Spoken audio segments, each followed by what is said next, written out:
Hejsa, og velkommen til Vis os dit grej, Sjælland Edition. Første gang vi er på Sjælland og laver Vis os dit grej.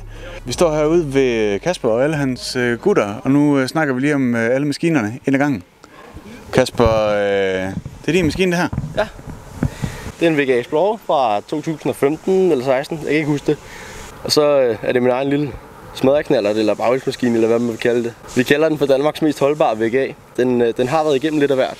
Opsætningen den er egentlig bare standard med et 70 kubik og så en ubegrænset udstødning, så den kører lidt renere. Og så er der lidt gejl her med noget lys her, som jeg bare har sat på en kontakt hernede. Ja, så er der stadig 6 udspejl, men efter sidste styr, der gav gevindet op. Så det hænger lidt og dingler. Det kan være, der skal nytte det på eller et eller andet. Ja. Jeg købte den i december måned for 1700 kroner, hvor det lignede, det var noget, der var løgn. Det gør den stadig.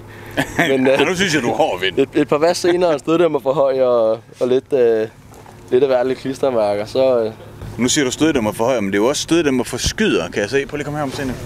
Er det for at kunne få et lidt bredere bagdæk på, så skubber man den lige lidt ud til side? Det er faktisk fordi, at den sidder skævt på. Jeg mener ikke, at der står på jeres side, den passer til VG Explorer. Det var egentlig ment til, at den var købt til min hot, men den havde allerede så høj støddæmper på, så at den faktisk ikke passede på. Ja, så er der bare lidt af hvert. Nu har den smed i krumtappen nogle måneder tilbage, efter god omgang hård kørsel. Så fik jeg en af mine venner til at smide ny krumtap i en blok, han har liggende til en Gernto. Det er det sjove ved de firktakker der. Ja, det kan bytte sådan lidt rundt for det er stort set ens motor og stil. Men det er en smadreknaller, og jeg ved, at for ingen penge, så er den fin igen, hvis cylinderen sætter sig. Den har været lidt nede at ligge her. Ja, men der er også lidt heroppe. Ja, det var det var mig, der blev hisset. Jeg kunne ikke få det af på et tidspunkt, og så knækkede det først halvt over, og så anden gang, så knækkede det helt over. Og så har jeg bare ikke lige fået taget mig tid til at finde bolden til at smække i der, så den sidder kun i 2. Men, hvad fanden? Det er ikke lige det første, man lægger mærke til, kan man sige. Så er der nogen, der sidder og tænker, jamen, hvordan er det, vi skal ind og lave noget lys, og det kan jeg godt fornemme, der får I nok nogle spørgsmål om, hvordan laver man sådan noget lys her? Det var faktisk det første, jeg tænkte, da jeg så den, det var, hvordan får jeg det lys på? Jamen, det man gør, det er, at man køber lamperne, og så finder man ud af, hvor vil jeg have dem siddende. Jeg valgte så at sætte den der, så jeg pillede styreskjoldet af, og så tog jeg en boremaskine og et bord, og så borede jeg nogle huller, som passede til boltene, så satte jeg dem på. Og så tænkte jeg, hvor skal jeg trække strøm fra? Jeg skal ikke tage det direkte fra batteriet, fordi så er der en eller anden gut op på skolen, der tænker, så skal vi dræne hans batteri. Så jeg kørte det ind over tændingen. Gik ind, og så lånte jeg en af mine venners voltmeter, og så satte jeg det ind på tændingen og fandt ud af, hvor der er strøm, når der er tænding på, hvor der ikke strøm. Ja. Og så er det bare ind til kontakten, og så en sikring ind imellem. Okay. Kan det lys? Ja, det kan de i hvert fald. De er rimelig kraftige endda. Der er godt smæk på. Så ja. Er det et positionslys, der kan lyse for sig selv? Du trækker lidt på det? Ja, jeg vil ikke rigtig kalde det positionslys, fordi det lyser ikke specielt kraftigt. Om natten kan man se dem. Okay, jeg har nemlig set nogen, hvor de er meget tydelige, de der striber der. Jeg synes ikke, at de er så tydelige på den her. For det kan være, fordi at forlygten også er fra Kina af. Mig bekendt, der kommer alt det der fra Kina. Så. Ja, men det er en billig del af Kina. Okay, hvis der findes en sådan. Jamen, tak fordi vi måtte se den. Jamen, så var der egentlig så let.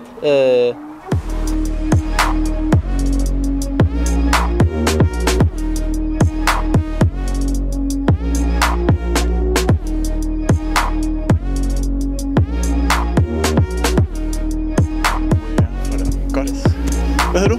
Jeg hedder Mathias. Goddag, Mathias. Det er din Aprilia, jeg har kraftet, den har sagt der. What's up med den? Den er fra 18 af med den nye Euro 4 motor i.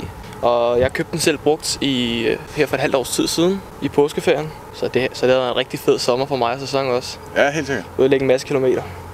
Og hvad har du gjort ved den sådan? Jeg har sat nogle andre håndtag på. Nogle håndbeskytter og nogle bremsegreb. Ja, okay. Og koblingsgreb. Og så har jeg installeret en mobiloplader. Og ram mount? Ja, og så ram mount. Det købte jeg tidligere i morgen der. Lige snart fik den første knallert. Er du glad for det? Ja, sygt god. Og så kan jeg bare skifte den over på min scooter, jeg også har. Nå ja, så piller du den bare lige af her? Ja, præcis. Rundt bare over. Den er jeg super glad for, og jeg håber også, at jeg kan bruge den mange år nu. Ja, jamen det er jo det. Når du skifter maskine og så videre, så tager du den jo meget med. Præcis. Helt sikkert en god investering. Og til dagligdag, der kører på en VGA Firefox. Den er lige lidt kedelig i forhold til den her. Så den er til de sjove dage her. Det er når det lige skal være lidt ekstra. Ja, præcis. Hvordan kan det være, at det lige skulle være sådan i? Jeg har bare tænkt på en gearmaskine. Først har jeg tænkt Suzuki eller Trigger, da det er billigt. Ja. Men så fandt jeg ud af, at det er bedre bare at købe noget så nyt som muligt, alligevel brugt. Så kan man også sælge det videre igen, når det nu var til en pris. Og så holder det også. Og jeg har ikke haft nogen problemer med den, og den har kørt næsten 6.000 km. Også de her Aprilia'erne og Derby'erne, der kan man jo stadigvæk få nogle reservedele til. Der bliver æblet lidt ud med Suzuki og, ja, præcis. Og nogle af de lidt mere, også de der CPI-motorer. Ja, jeg ved, dem er jeg ikke lige klar over, hvor meget. Nej, der er meget fra Kina af også derfra. Så har jeg også selv en egen Suzuki, en Samurai, et DM50 veteranknallert fra 1990. Fint. Så jeg har 3 knallerter nu at køre på, alt hvad jeg vil. Og da jeg købte den, der var den lovlig med 6 gear, og den sidder væk. Okay, 6 gear er lovlig. Ja. Det er noget, man skal vente sig til først, men det er altså... Jeg gider ikke at fumle med at få den op til 3 eller 4 gear, hvor meget det nu var for standard af. Nej, okay. Så jeg tænker, jeg har det fint nok med at have 6 gear på den. Ja. Var det bare stilen, eller var det tilfældigt? Eller? Nej, jeg havde altid godt tænkt mig en rigtig gearmaskine, i stedet for min Suzuki. Den har 2 gear, den er sådan lille. Ja. Så jeg godt tænkt mig noget større at sidde på. Noget lidt mere motard. Ja, noget motard. Ja. Så jeg håber også på at komme op i noget Aprilia eller noget KTM, når jeg skal motorcykel. Sådan motardagtigt. Ja. Hvad har du af fremtidsplaner med den? Skal den bare jeg havde tænkt mig i hvert fald køre sådan her? Eller? Ja, jeg havde tænkt mig i hvert fald at gøre den pænt og ordnet rust på den, inden jeg sælger den til foråret igen. Måske til min lillebror, måske til nogle andre, hvem der nu er interesseret i den. Fordi min lillebror gerne vil have sådan her. Han har bare ikke penge til det nu. Nej. Men den er fuldt lovlig til at køre på gaden til? Den er helt lovlig, ja. Jeg blev rullet med den her i sidste uge. 37,6 sagde den. Så er der ikke andet at sige tak for nu. Det var politiet ikke meget enig med den der. Det der rullefelt der. De synes godt, den kunne køre hurtigere. Så. Ja. Fedt. Jamen, tak fordi vi lige måtte se den. Ja. Cool. Tak. Det var så lidt.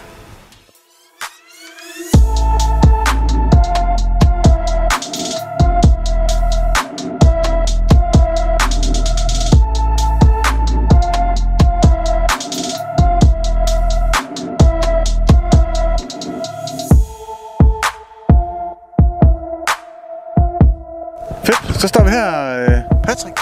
Yes. Ja. Og du har sådan et bæst her med. Det bedste fra Italien, vil nogen måske sige. Det kan i hvert fald godt være. Ja, og altså, hvor længe har du haft den? Den har jeg haft i godt og vel 4 år. Så det er lidt af arvestykke, jeg fik fra min morfar af. Den har bare stået et skur og rustet op. Så har jeg selv prøvet at stille den stille og roligt i gang med at sætte den i stand. Ja. Og hvad har du gjort indtil videre? Jeg har fået pulverlakeret stillet. Så har jeg selv prøvet at male sideskjoldene, hvad man godt kan se, for det er ikke særlig pænt. Så har jeg malet den ene fælde foran, fordi at, da jeg så fandt ud af, at jeg malede den anden fælde, så fandt jeg ud af, at bagfælden var skæv. Nå, og så skulle jeg have en ny fælde.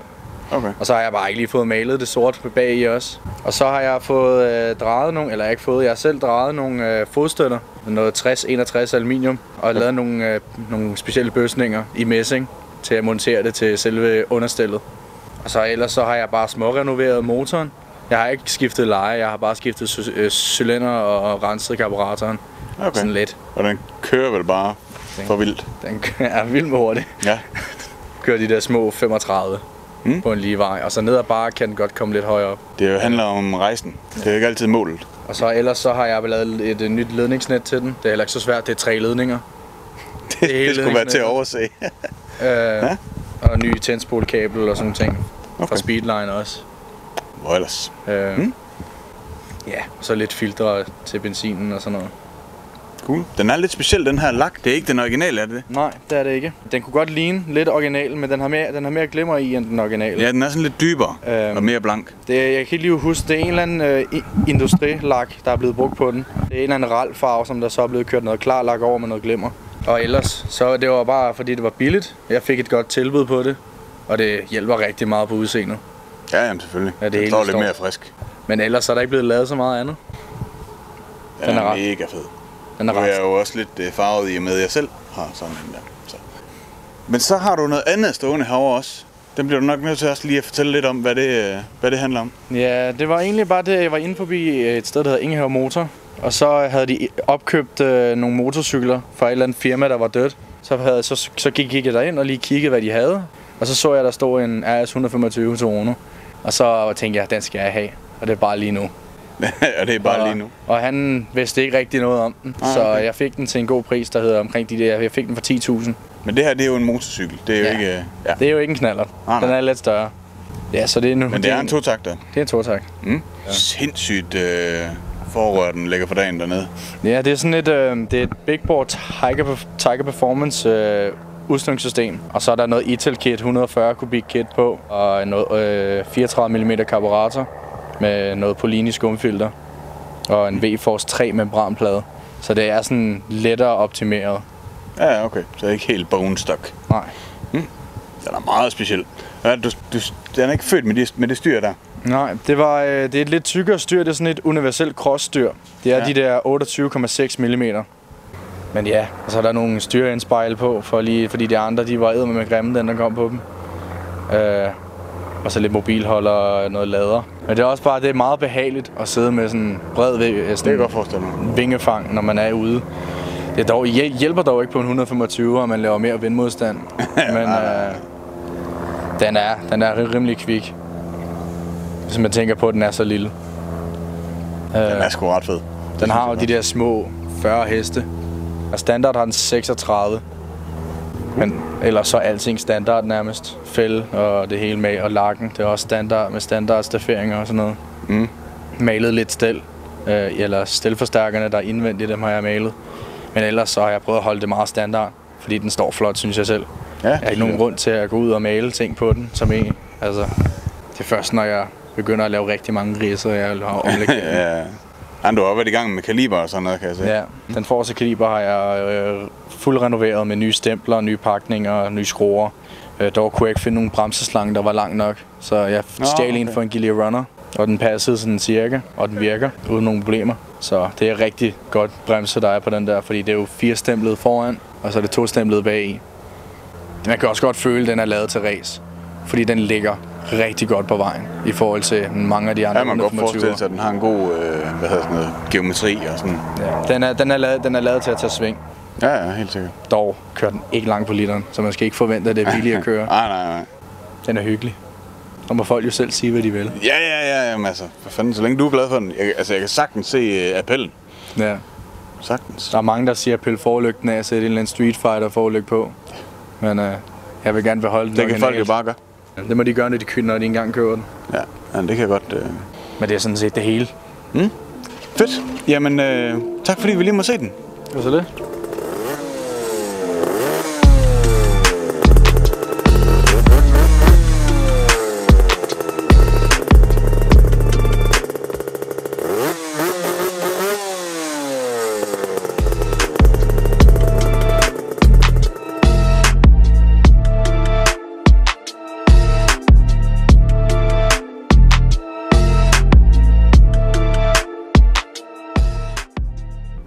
Kører du? Fedt. Hej. Hej. Jeg hedder Niklas. Og du har en Generic Trigger. Jeg kunne næsten ikke se, hvad det var mere. Nej, det... Niklas, fortæl os om din Generic. Det er bare min fine hverdagsmaskine, som jeg kører på hele dagen. Så der sidder selvfølgelig en Polini 80 kubik støbejern på. Så det værste, der kan ske, det er, at den lige skal hones op, hvis der er, man sætter et stempel. Der er kun 3 gear på, når jeg kører normalt i hverdagen, og så har jeg politiværn til at dække over resten. Så det er, at hvis politiet kommer, så skal jeg ikke til at stikke af alt det der. Så Vlad, hvis du lytter med, så vrøvler han bare. Ja, bare gas. Der er rigeligt andet at gå i krig. Der er ikke så meget udstødning og lovligt. Ja, der er det hele. Men det første, man lige stusser over, det er jo den her udstødning. Ja, det var et rigtig godt tilbud, lige lavet på DBA. Det var en gut. Jeg tror, at han kunne ikke finde ud af at genisolere en udstødning, så han solgte den til 200 kroner. Så jeg købte den hjem, og så gjorde det bedste. Og det var bare lige at tømme den for det der uld der og fyre noget rockuld i. Far havde lidt i overskud, så den fik der rockuld, hvad man havde liggende. Og så var den god som ny igen. Så larmede den ikke så forfærdeligt meget. Hvad sker der for det her, jeg skal kalde det, hvad det hedder faktisk? Den derinde, hvad hedder det? Er det originalt? Ja, det er det originale, men den er blevet sat ud, så den er hævet lidt mere i røven, hvis man kan kalde det det. Okay. Så den stritter lidt mere op, og den tidligere ejer, der har gjort det, og det er jeg sgu meget glad for. Jeg synes, det ser meget fedt ud. Det er så ikke så lækkert, hvis der sidder en bagpå, så er det som, at personen vælter ind over en. Så det er helt klart kun for udseendeskylden. Det er det. Ja, okay. Og power wrap på udstødningen. Det er fordi, at jeg synes, at gearmaskiner har generelt det problem, at det som udstødning bliver sandblæst foran, når du kører. Så alt det der lort fra vejen kommer bare op, og så rører klarlakken af, og så bliver udstødningen spist i løbet af en uge, og så er den bare rusten og grim. Så jeg har sat noget originalt skjold på, og prøvet at få den til at se så lovlig ud som muligt. Fordi at den lovlige udstødning, den var ikke særlig sjov at køre med. Den havde ikke særlig meget bundtræk og toptræk, det havde den heller ikke. Så jeg købte en Genelli i stedet for. Den synes jeg er super, super lækker. Den lyder også godt. Det er helt klart også noget af det fede. Den må godt have lidt larm, det må den godt, og lyde godt. En god klang. Det må den godt have. Og så snakkede du om, at der var varme i håndtagene. Ja, det var simpelthen bare lige en... den har bare sat for strøm fra forlygten af for den. Så er det ikke noget for batteriet af, fordi det vil simpelthen overbelaste systemet for meget. Så jeg tog det op fra forlygten, og så har jeg bare en tændt slukkontakt hernede, der lige, så man kan tænde og slukke for det. Fordi er det en varm sommerdag, når det er de 30 grader, så er det altså ikke, det er ikke lige det fedeste, synes jeg. Er det din første maskine? Ja, det er det. Det var simpelthen, jeg synes, det var det sjoveste at køre på. Så det var helt klart det første, jeg lige gjorde, det var at købe sådan en der. Min lillebror også købte en, så det var faktisk lidt hans skyld, da jeg har sagt til ham, at det var fordi han købte en, og så var det var sådan der Vicenta før nummerpladen over, og så blev jeg misundelig og tænkte sådan, hvad er det også have? Og så kiggede lidt og sådan noget. Der var ikke rigtig noget på den tid, og folk havde ikke rigtig noget til salg af det. Og det nye der, det er ikke lige mit design, jeg synes, det er lige lidt for blød i formerne og sådan noget, det er ikke rigtig sejt. Så jeg tænkte, at Generic, det ligner mere en motorcykel, og det synes jeg var meget sjovt. Så købte jeg sådan en, og det var til en nogenlunde pris. De er ikke så super, super dyre igen, men jeg synes, man får meget for pengene til gengæld. Man får en fed motor, der er universal, hvor det er, at man sådan bare kan købe dele overalt i verden, ikke? Så det er jeg meget glad for. Meget fedt, det er en sådan udspredt motor. Så det er helt klart en af de fede ting. Hvad er der fremtidsplaner så med den?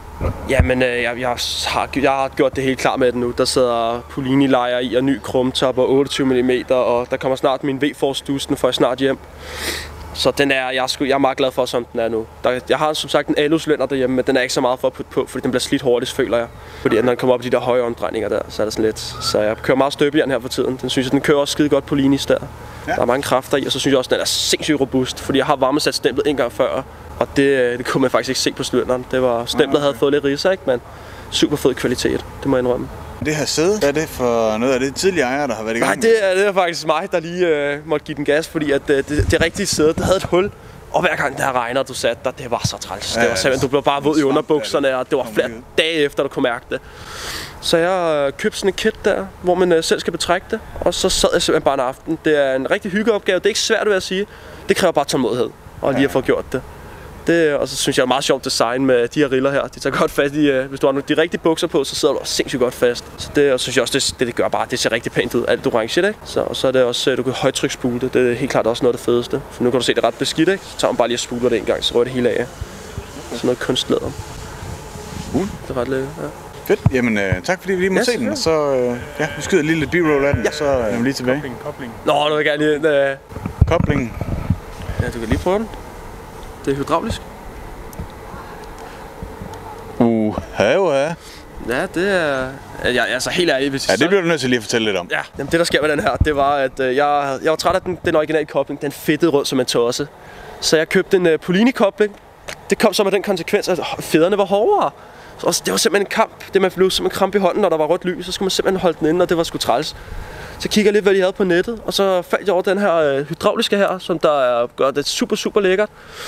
Og så har jeg selvfølgelig malet noget bremsevæske blåt og puttet i og... Ja, men det fik noget blå frugtfarve. Ja, det var simpelthen, jeg kunne ikke finde noget blåt, og jeg synes, det så meget pænt ud. Nu når det gjorde så meget ud af det, ikke, så kan man lige så godt bruge lidt på at lave det blåt. Ja, eller når du er ved at revolutionere dit udstyr, så kan du lige så godt lige hælde noget frugtfarve ned i, i koblingsvæsken. Og samme med bremse, den spiste du også uden problemer. Prøv lige hive i den. Nå. Super lækkert system. Jeg tror bare ikke, det er et problem på derværende. Nej, men jeg har lagt mærke til, de har den der kæmpe arm der har jeg godt lagt mærke til. Så der reducering er sindssygt god på en derby. Ja, de har den der skifte arm der, så har de meget mere moment i trækket. Meget, lige præcis. Det har Generic i hvert fald ikke. Den er meget, meget lille. Og så bliver den i hvert fald meget, meget hårdere. Og så er det ikke så sjovt igen. Taber det meget effekt, synes jeg. Det der, når man står der i rødt lys, og man sidder og kampsveder. Det er næsten, du putter den i frigear, næsten bare for at skåne dig selv, ikke? Det kunne man også gøre. Ja, det kunne man også gøre, selvfølgelig. Nu når man har det, ikke, altså. Ja. Så det er bare... Nå, jamen altså, for fanden, tak fordi vi lige måtte se den. Ja, ja, vi filmer lige lidt af den, og så kigger vi lige på noget af det, de andre har med.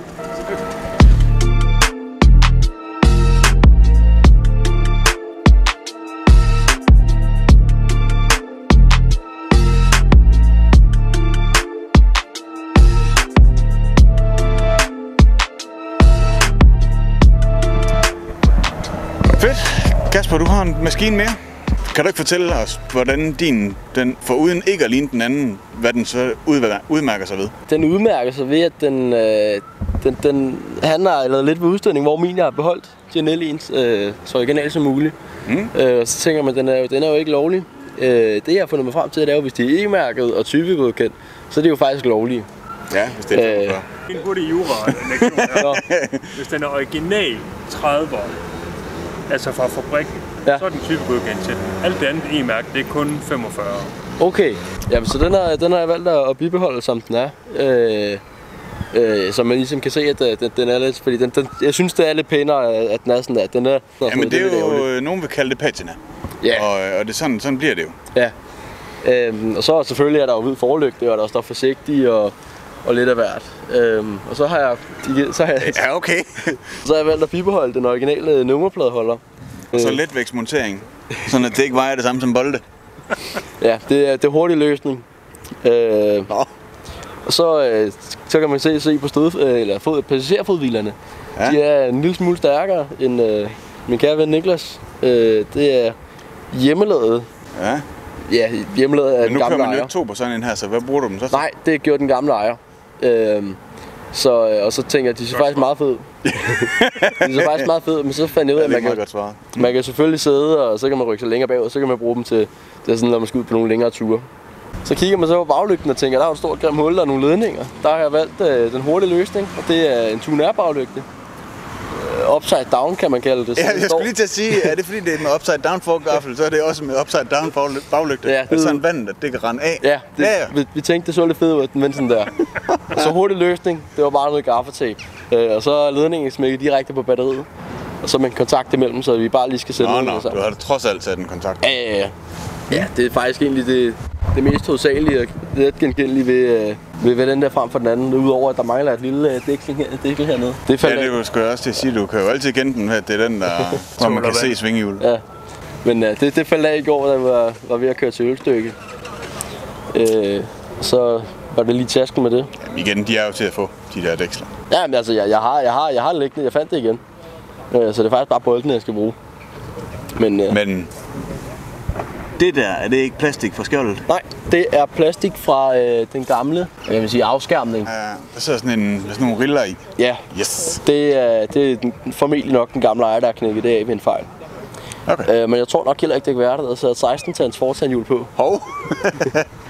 Og hvis man så kigger ind, så er der meget lidt plads, når man så kan se, at der kommer et dæksel på. Og så kan man så se, at jeg har fitgas med et håndtag, og så er det et dobblerhåndtag på den anden side. Jeg mener, hvis det er ikke dobbler. Det har du måske ikke hørt endnu, at det har fået et nyt navn.